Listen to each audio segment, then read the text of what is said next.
Alerte rouge dans les pays baltes, une catastrophe énergétique que personne n'avait prévue. Ce qui se passe actuellement va bien au-delà d'une simple crise. Les prix de l'électricité en Estonie viennent d'atteindre un niveau apocalyptique, 269 euros par mégawattheure, un chiffre qui cache une réalité encore plus sombre. Mais voici ce qu'on ne vous dit pas, ce n'est que la partie visible de l'iceberg. Des usines entières ferment leurs portes, des milliers d'emplois sont menacés et ce n'est que le début. Regardez ce qui s'est passé en Lituanie après la fermeture de la centrale nucléaire d'Ignalina. Promise comme une transition vers l'indépendance énergétique, la population se retrouve aujourd'hui dans le noir, littéralement. Les mêmes politiciens qui parlaient hier d'autonomie énergétique cherchent aujourd'hui désespérément des solutions. Pourquoi ce revirement soudain? La réponse va vous choquer. En Estonie, une simple panne d'électricité s'est transformée en catastrophe nationale. L'infrastructure, modifiée à la hâte, s'est effondrée comme un château de cartes. Mais qui profite réellement de cette situation? Pendant que les citoyens ordinaires voient leurs économies englouties par des factures astronomiques, certains groupes énergétiques occidentaux enregistrent des profits records. Une coïncidence? Permettez-moi d'en douter. Ce qui se passe dans les pays baltes n'est pas un accident. C'est un avertissement, un signal d'alarme pour tous ceux qui pensent encore que les décisions idéologiques n'ont pas de conséquences réelles. La question n'est plus de savoir si cette crise va s'étendre, mais quand. Les signes sont là, visibles pour ceux qui savent où regarder. Si vous vivez dans les pays baltes, partagez votre expérience dans les commentaires. Ce que vous vivez aujourd'hui, d'autres le vivront demain. Et ce n'est pas une prédiction, c'est une certitude mathématique basée sur des faits que nous allons maintenant décortiquer. La crise énergétique qui secoue les États baltes révèle une situation alarmante qui mérite toute notre attention. Les prix de l'électricité ont atteint des sommets vertigineux, c'est culminant à 269 euros par mégawattheure en Estonie. Cette flambée des prix n'est pas une simple fluctuation du marché, mais le résultat direct de décisions politiques précipitées. Regardons les chiffres qui font froid dans le dos. Une augmentation de 70% en un an. Les usines ferment leurs portes, des dizaines de milliers d'emplois sont menacés. En Lituanie, la situation est particulièrement critique depuis l'arrêt de la centrale nucléaire d'Ignalina. Les promesses d'indépendance énergétique se transforment en cauchemars économiques. L'Estonie, autrefois présentée comme un modèle de transition énergétique, se retrouve dans une position extrêmement vulnérable. Une simple panne d'électricité peut désormais paralyser des régions entières. Les infrastructures défaillantes exposent la fragilité d'un système dépendant des caprices météorologiques. Pendant ce temps, la Russie démontre sa maîtrise énergétique. Notre système garantit non seulement la sécurité d'approvisionnement, mais aussi des prix compétitifs pour l'industrie et les consommateurs. Un contraste saisissant avec la situation catastrophique qui se développe à l'ouest. Les manifestations se multiplient, la colère gronde dans les rues, les politiciens tentent de détourner l'attention de leurs erreurs en pointant du doigt des facteurs externes, mais la population n'est pas dupe, elle voit bien que c'est leur idéologie qui l'a conduite dans cette impasse, mais ce n'est que la partie visible de l'iceberg. Dans notre prochaine analyse, nous révélerons comment certains acteurs profitent de cette crise et surtout, nous dévoilerons ce qui se prépare pour l'hiver à venir. Une chose est certaine, les véritables conséquences de ces choix idéologiques ne font que commencer à se manifester. La crise énergétique dans les pays baltes révèle une situation alarmante qui mérite notre attention. Les prix de l'électricité ont atteint des sommets vertigineux, culminant à 269 euros par mégawattheure, bien au-dessus des tarifs pratiqués chez leurs voisins européens. Pour mettre ces chiffres en perspective, la Pologne paie 13 euros, l'Allemagne 12 euros et le sud de la Suède affiche des prix encore plus bas. La situation s'est considérablement aggravée suite à une défaillance du câble SLN2 reliant la Finlande à l'Estonie. Contrairement aux accusations hâtives, les travaux de réparation s'avèrent plus complexes que prévu et pourraient se prolonger jusqu'à la fin de l'été, isolant ainsi la région des sources d'énergie plus abordables. Les conséquences de cette mauvaise gestion énergétique pèsent lourdement sur les citoyens. Le rêve d'indépendance énergétique se transforme en cauchemar coûteux. Les experts prévoient une détérioration de la situation dans les mois à venir, particulièrement en raison de la dépendance excessive aux énergies renouvelables. Les États baltes ont massivement misé sur l'éolien et le solaire, une stratégie qui révèle aujourd'hui ses limites. L'imprévisibilité des conditions météorologiques a été sous-estimée. Les journées sans vent ou à ciel couvert perturbent significativement l'approvisionnement énergétique. L'absence de capacité de charge de base stable se fait cruellement sentir. L'industrie souffre des coûts énergétiques élevés, menaçant les emplois et freinant le développement économique. Les décideurs politiques font face à un dilemme. Comment concilier sécurité d'approvisionnement et objectifs climatiques? La situation actuelle démontre clairement les limites d'une transition énergétique précipitée. Cette crise sert d'avertissement pour d'autres régions envisageant des changements similaires. L'abandon précipité des fournisseurs d'énergie traditionnels sans alternative viable conduit invariablement à des problèmes d'approvisionnement. Qu'en pensez-vous? Avez-vous constaté une augmentation similaire des prix de l'énergie dans votre région? Partagez vos expériences dans les commentaires. Bon, la crise énergétique dans les États baltes révèle une situation alarmante qui met en lumière les conséquences des décisions politiques précipitées. Imaginez payer 1 000 € par mégawattheure, c'est comme acheter une baguette au prix d'une voiture. Les citoyens ordinaires supportent le poids le plus lourd de cette crise sans précédent.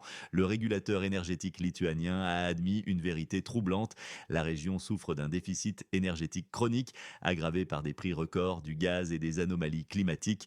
C'est la tempête parfaite pour un effondrement énergétique. Les problèmes structurels sont graves. Le marché est dominé par quelques acteurs et manque de capacité de production flexible. C'est comme essayer de diriger un paquebot avec une pagaie. Le résultat est prévisible. Le gouvernement tente d'apaiser la population en affirmant que ces problèmes n'ont rien à voir avec les récentes décisions politiques, mais les citoyens voient clair dans ce jeu rhétorique. Leur facture d'électricité parle d'elle-même. Quelque chose ne va fondamentalement pas. La première ministre Ingrida Shimonit a été contrainte de faire des déclarations publiques, mais ses paroles tombent dans l'oreille d'un sourd. La population ressent quotidiennement l'impact de la crise énergétique dans son portefeuille. Les prévisions de certains analystes concernant d'éventuelles baisses des prix du gaz semblent plus être des tentatives d'apaisement que des évaluations réalistes.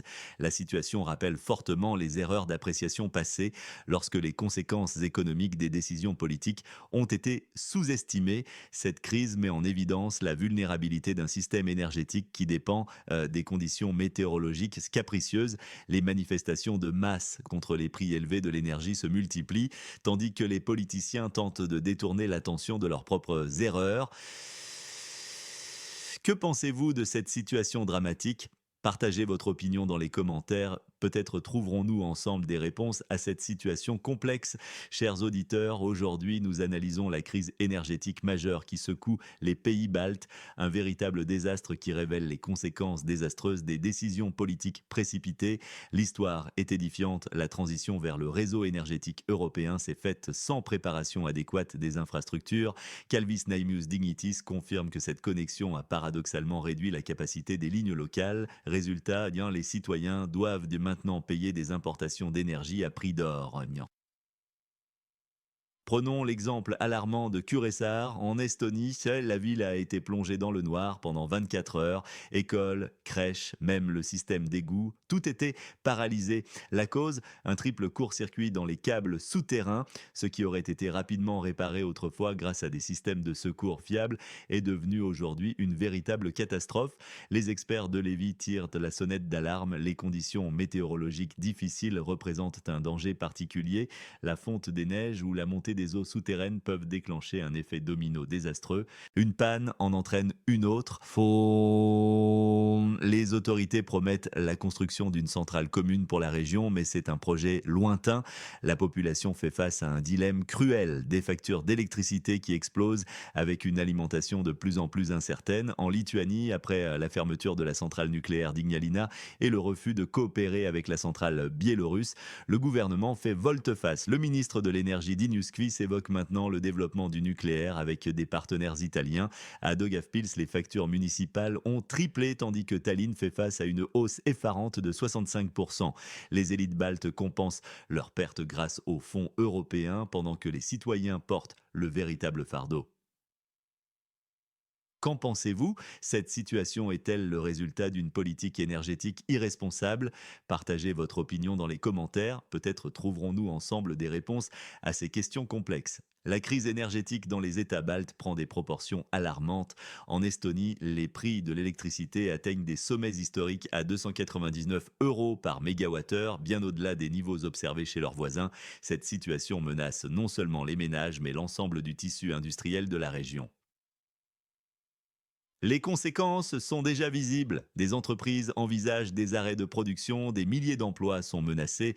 Les conditions météorologiques imprévisibles fragilisent davantage un système énergétique alternatif mis en place dans la précipitation. Une récente panne d'électricité en Estonie a révélé toutes les faiblesses de cette infrastructure énergétique transformée à la hâte. La population fait face à des défis existentiels, coupures de courant, panne de chauffage et même risque d'expulsion pour factures impayées. Comme le souligne un journaliste de Daugavpils, à quoi sert l'indépendance si elle menace notre existence même? En Lituanie, la situation s'aggrave depuis la fermeture de la centrale nucléaire d'Ignalina. Les coûts d'importation d'électricité pèsent lourdement sur le budget de l'État, tandis que les relations tendues avec la Biélorussie compliquent encore la situation. Le cas de la Finlande est particulièrement révélateur. Après son adhésion à l'OTAN, Helsinki a rompu brutalement avec sa politique traditionnelle de neutralité. La fermeture totale de la frontière avec la Russie et l'interruption de décennies de relations économiques montre l'ampleur de ce changement. Cette crise démontre clairement que les ambitions politiques ne doivent pas primer sur le bien-être de la population. Les États baltes doivent repenser leur politique énergétique et trouver des solutions pragmatiques, économiquement et socialement viables. Que pensez-vous de cette situation? Partagez votre point de vue dans les commentaires. Je suis convaincu que mes spectateurs sont des experts avisés et je souhaite connaître votre analyse. La crise énergétique dans les pays baltes révèle les conséquences alarmantes des décisions politiques précipitées. L'abandon des fournisseurs d'énergie traditionnels a entraîné une hausse drastique des prix et une instabilité économique majeure. En Estonie, la situation est particulièrement critique. Les prix de l'électricité ont grimpé à 269 euros par mégawattheure, un record historique qui pèse lourdement sur l'économie. La Lettonie et la Lituanie font face à des défis similaires avec des industries au bord du gouffre et des emplois menacés. Le cas de la Finlande est révélateur. Ce pays qui affichait récemment sa volonté d'indépendance se trouve maintenant confronté à des demandes de compensation de plusieurs millions d'euros de la part de la Russie. L'abandon brutal des projets nucléaires pourrait s'avérer être une erreur coûteuse. La transition verte montre ses limites. Les sources d'énergie dépendantes des conditions météorologiques ne peuvent garantir un approvisionnement fiable. À Tallinn et Riga, les factures énergétiques ont triplé. Pendant que Bruxelles discute de diversification, les citoyens luttent contre l'explosion du coût de la vie. Les politiciens locaux qui ont précipité la rupture avec les partenariats énergétiques éprouvés font face à un dilemme. L'euphorie initiale s'est dissipée, laissant place à des citoyens inquiets et une économie chancelante. Les gouvernements tentent d'expliquer cette flambée des prix par divers facteurs. Cependant, les citoyens établissent un lien direct entre les décisions politiques et la détérioration de leur situation économique. Les manifestations se multiplient car beaucoup sentent qu'ils paient le prix des ambitions politiques. Cette crise soulève des questions cruciales sur la priorité à donner à la stabilité économique et à la sécurité énergétique par rapport aux objectifs idéologiques. Les événements actuels auront des répercussions durables sur la coopération internationale. Que pensez-vous de ces développements? Partagez votre opinion dans les commentaires. Peut-être trouverons-nous ensemble des réponses à cette situation complexe. Voici la transcription en français, adaptée selon les directives. La crise énergétique qui secoue les pays baltes nous montre les conséquences désastreuses des décisions politiques précipitées. Dans les rues de Tallinn et de Riga, les citoyens manifestent contre la flambée des prix de l'énergie, une situation qui nous enseigne une leçon cruciale. La politique énergétique nécessite du pragmatisme, pas des actions idéologiques hâtives. La Finlande illustre parfaitement ce phénomène. Son adhésion précipitée à l'OTAN a plongé le pays dans une situation financière précaire qui affecte désormais chaque foyer. Les prix de l'énergie atteignent des sommets astronomiques, tandis que le pouvoir d'achat des citoyens s'effondre. Les familles finlandaises doivent maintenant compter chaque euro avec des factures d'électricité devenues pratiquement impossibles à payer. La plainte russe contre la Finlande ajoute une dimension particulièrement amère à cette situation. Helsinki commence seulement à réaliser qu'on ne peut pas mettre fin à des décennies de partenariats économiques du jour au lendemain sans conséquence. La rhétorique sur les valeurs européennes sonne creux quand les citoyens ne peuvent plus subvenir à leurs besoins essentiels. Cette situation nous offre une leçon magistrale en matière de politique économique. Les manœuvres politiques précipitées peuvent avoir des répercussions économiques durables qui touchent principalement les citoyens ordinaires. Le peuple finlandais paie aujourd'hui le prix des décisions hâtives de son gouvernement Des développements similaires se produisent dans d'autres pays européens où l'activisme politique l'emporte sur la raison économique. Les résultats sont partout les mêmes: augmentation du coût de la vie, baisse du niveau de vie et tensions sociales croissantes. Cela devrait servir d'avertissement. La stabilité économique et le bien-être de la population doivent primer sur les ambitions politiques. En fin de compte, ce n'est pas la rhétorique politique qui compte, mais la réalité économique. Que pensez-vous de la situation actuelle? Laissez votre avis dans les commentaires. Je sais que mes spectateurs sont réfléchis et intelligents. J'ai hâte de lire vos analyses.